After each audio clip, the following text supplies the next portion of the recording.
Depth of Quran YouTube চ্যানেলের সম্মানিত দর্শক শ্রোতাগণের প্রতি আমার সালাম। আসসালামু আলাইকুম ওয়া রাহমাতুল্লাহি ওয়া বারাকাতুহু। মহান আল্লাহ রাব্বুল আলামিনের সন্তুষ্টি অর্জনের লক্ষ্যেই আমরা এই চ্যানেলে পবিত্র কোরআন তেলাওয়াত করি এবং তার অর্থ উপস্থাপন করি। বাংলা ভাষ্যে এই কর্মে আজকে আমরা 106 নম্বর পর্ব উপস্থাপন করব ইনশাআল্লাহ, এবং আজকে তেলাওয়াত করব পবিত্র কোরআনের 14তম সূরা ইব্রাহিম এর আয়াত 42 থেকে আয়াত 52 পর্যন্ত, এবং এর মাধ্যমে সূরা ইব্রাহিম তেলাওয়াত এবং অর্থ উপস্থাপন শেষ হবে। সূরা ইব্রাহিম উপস্থাপন করেছিলাম 102তম পর্ব থেকে 102, 103, 104, 105 এবং 106 এই 5টি পর্বে সূরা ইব্রাহিম তেলাওয়াত এবং অর্থ উপস্থাপন হলো। 102, 103 পর্বে আমরা সূরা ইব্রাহিম প্রসঙ্গে সূচনা বক্তব্য, শানে নজুল, অর্থ, কি কি বিষয় এখানে আছে ইত্যাদি প্রসঙ্গে আলোচনা করেছিলাম। গত পর্ব 105তম পর্বটি ছিল শুধুমাত্র 6টি আয়াতের বা 7টি আয়াতের, আয়াত 35 থেকে আয়াত 41, যেটি ছিল পবিত্র কোরআনে উদ্ধৃত ইব্রাহিম আলাইহিস সালামের একটি মোনাজাত বা দোয়া। সেই ঐতিহাসিক দোয়াটি আমরা তেলাওয়াত করেছি, তার বাংলা অর্থ 2বার পড়েছি গত পর্বে। আল্লাহ রাব্বুল আলামিন আমাদেরকে সেই অর্থ মর্ম বোঝার তৌফিক দান করুন, আমিন। আজকে আমরা 42তম পর্ব থেকে শুরু করি। এই পর্বে আছে কিয়ামতের দিন সম্পর্কে। সেদিন মানুষ উঠবে, সেদিন মানুষ ভয় পাবে, সেদিন মানুষ দৌড়ে দৌড়ে যাবে কিয়ামতের মাঠে, এবং অপরাধীদের কি অবস্থা হবে, যারা ভালো তাদের কি অবস্থা হবে ইত্যাদি প্রসঙ্গে আলোচনা আছে। আউযু বিল্লাহি, আমরা দরুদ শরীফ তেলাওয়াত করি আগে। اللهم صل على محمد وعلى ال محمد كما صليت على ابراهيم وعلى ال ابراهيم انك حميد مجيد اللهم بارك على محمد وعلى ال محمد كما باركت على ابراهيم وعلى ال ابراهيم انك حميد مجيد.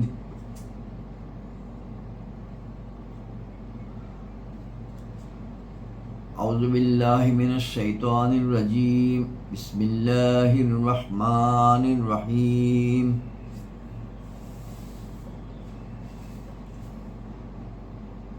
ولا تحسبن الله غافلا عما يعمل الظالمون إنما يؤخرهم ليوم تشخص فيه الأبصار مهطعين مقنعي رؤوسهم لا يرتد إليهم طرفهم وأفئدتهم هواء وأنذر الناس يوم يأتيهم العذاب ويقول الذين ظلموا ربنا أخرنا إلى أجل قريب نجيب دعوتك ونتبع الرسول أولم تكونوا أقسمتم من قبل ما لكم من زوال وسكنتم في مساكن الذين ظلموا أنفسهم وتبين لكم كيف فعلنا بهم وضربنا لكم الأمثال وقد مكروا مكرهم وعند الله مكرهم وإن كان مكرهم لتزول منه الجبال فلا تحسبن الله مخلف وعده رسله فلا تحسبن الله مخلف وعده رسله إن الله عزيز ذو انتقام يوم تبدل الأرض غير الأرض والسماوات والبرج لله الواحد القهار وترى المجرمين يومئذ مقرنين في الأصفاد سرابيلهم من قطران وتغشى وجوههم النار ليجزي الله كل نفس ما كسبت إن الله سريع الحساب هذا بلاغ للناس ولينذروا به وليعلموا أنما هو إله واحد وليذكر أولو الألباب صدق الله المولانا العظيم وصدق رسوله النبي الكريم আয়াত 42 থেকে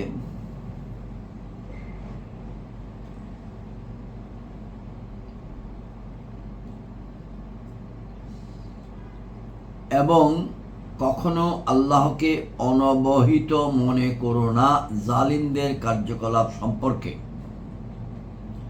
তাদেরকে অবকাশ দিচ্ছেন না, কিন্তু এমন দিনগুলোর জন্য যেদিন চোখগুলো বিস্ফারিত বা স্থির হয়ে থাকবে, ভীত বিহব্বল হয়ে দৌড়ে বের হয়ে পড়বে, আপন মাথা উঠানো অবস্থায় তাদের দৃষ্টি তাদের দিকে ফিরবে না এবং তাদের অন্তরগুলোতে কোনো বিবেক শক্তি থাকবে না। এবং মানুষকে ওই দিন সম্পর্কে সতর্ক করুন যখন তাদের উপর শাস্তি আসবে। তখন জালিমগণ বলবে, হে আমাদের রব, কিছুকালের জন্য আমাদেরকে অবকাশ দাও, যেন আমরা তোমার আহ্বানে সাড়া দেই এবং রসুলগণের গোলামি করি। তবে কি তোমরা পূর্বে শপথ করে বলতে না আমাদেরকে দুনিয়া থেকে কোথাও সরে যেতে হবে না? অর্থাৎ কাফের ঈমান না আনা দল তারা সবাই দুনিয়াতে থাকতে বলতো আমাদেরকে দুনিয়া থেকে কোথাও সরে যেতে হবে না। অথচ কেয়ামতের মাঠে সব দেখে তখন তারা আল্লাহর কাছে প্রার্থনা করবে, হে আমাদের রব, কিছুকালের জন্য আমাদেরকে অবকাশ দাও, আমরা যেন পৃথিবীতে আবার ফেরত যেতে পারি এবং সেখানে গিয়ে আমরা তোমার আহ্বান মতো তোমার আদেশ মতো চলি এবং রসুলগণের গোলামি করি। আয়াত 45, এবং তোমরা তাদের ঘরগুলোতে বসবাস করতে যারা নিজেদের অনিষ্ট করেছিল এবং তোমাদের নিকট খুব স্পষ্ট হয়েছে আমি তাদের সাথে কেমন করেছি, এবং আমি তোমাদেরকে দৃষ্টান্তসমূহ দিয়েই বলে দিয়েছি।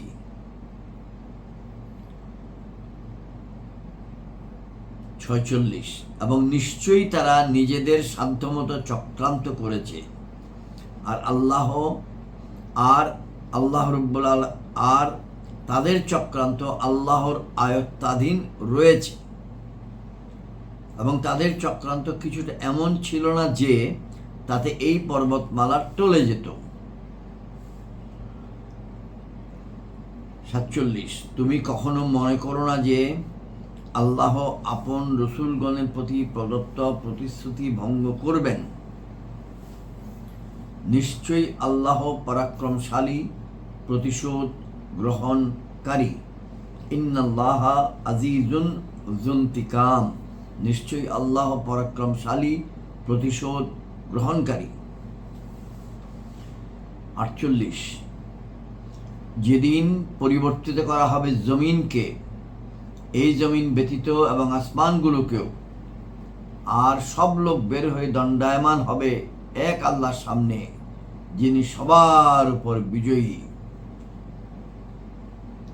লিল্লাহিল ওয়াহিদিল কাহ্হার, এক আল্লাহর সামনে যিনি সবার উপর বিজয়ী। এবং যেদিন পরিবর্তিত করা হবে অর্থাৎ কিয়ামতের দিন, এ পৃথিবী কিরকম হবে, সমতল বিরাট একটি মাঠ, যেটার আয়তন সম্বন্ধে আমাদের কোনো ধারণা নাই, কল্পনা করাও সম্ভব না। 49, এবং সেদিন আপনি অপরাধীদেরকে দেখবেন যে তারা বেড়িসমূহে একে অপরের সাথে শৃঙ্খলিত হবে, তাদের জামাসমূহ হবে আলকাতরার, এবং তাদের মুখমণ্ডলকে আগুন আচ্ছন্ন করে নেবে, এই জন্য যে আল্লাহ প্রত্যেককে তার কৃতকর্মের প্রতিফল দেবেন। নিঃসন্দেহে আল্লাহর পক্ষে হিসাব গ্রহণে কোনো বিলম্ব হয় না। আয়াত 52 এবং সূরা ইব্রাহিম এর সর্বশেষ আয়াত। এটা মানুষের নিকট নির্দেশ পৌঁছানো, এবং এই জন্য যে এটা দ্বারা তাদেরকে সতর্ক করা হবে, এবং এই জন্য যে তারা এই কথা জেনে নেবে যে তিনি একমাত্র উপাস্য হন, এবং এজন্য যে বোধশক্তি সম্পন্নরা উপদেশ মান্য করবে। পবিত্র কোরআনের সূরা ইব্রাহিমের শেষ আয়াত আরেকবার তেলাওয়াত এবং অর্থ বলছি।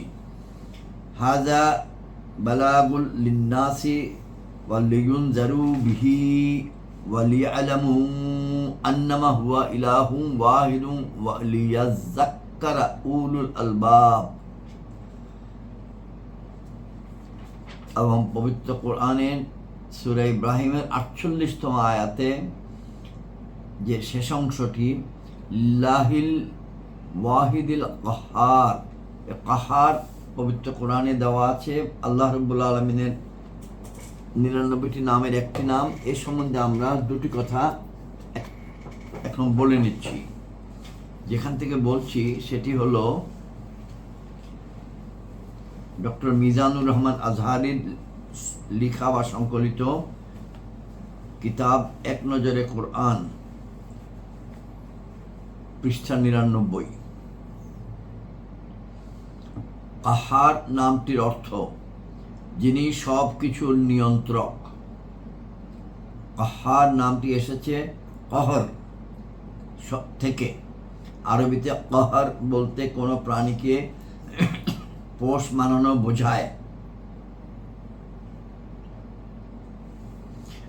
উদাহরণস্বরূপ, আপনি একটা উটকে পোষ মানালেন, এখন সে পুরোপুরি আপনার নিয়ন্ত্রণে। আপনি বসতে বললে বসে, উঠতে বললে ওঠে। এমনকি আপনি যদি উটটিকে কোরবানি করার জন্য ছুরি হাতে নেন, সে আপনার দিকে গলা উঁচু করে দেবে। তো কোনো কিছুর উপর এইরকম শতভাগ নিয়ন্ত্রণ প্রতিষ্ঠাকেই বলে কহর। কাফ হে রাম রে, কহর। আর সেখান থেকেই আল্লাহর কহ্হার নামটি এসেছে। তার মানে আসমান জমিনের সবকিছু তার নিয়মের অধীন। যত শক্তিশালী জিনিসই হোক না কেন, সূর্যের মতো সুবিশাল নক্ষত্র কিংবা সাগরের উত্তাল তরঙ্গ, সবই তার হুকুমের সামনে নত। দুনিয়ার যত বড় ক্ষমতাধর শাসকই হোক, আর হোক যত বড় স্বৈর শাসক, আল্লাহর নিয়ন্ত্রণের বাইরে যেতে সে পারবে না। হয় সে নিশ্চিত ক্ষমতা হারাবে একদিন, অথবা মরণ এসে তার ঘাড় চেপে ধরবে। এভাবে কোনো কিছুই তার নিয়ন্ত্রণের বাইরে যেতে পারে না।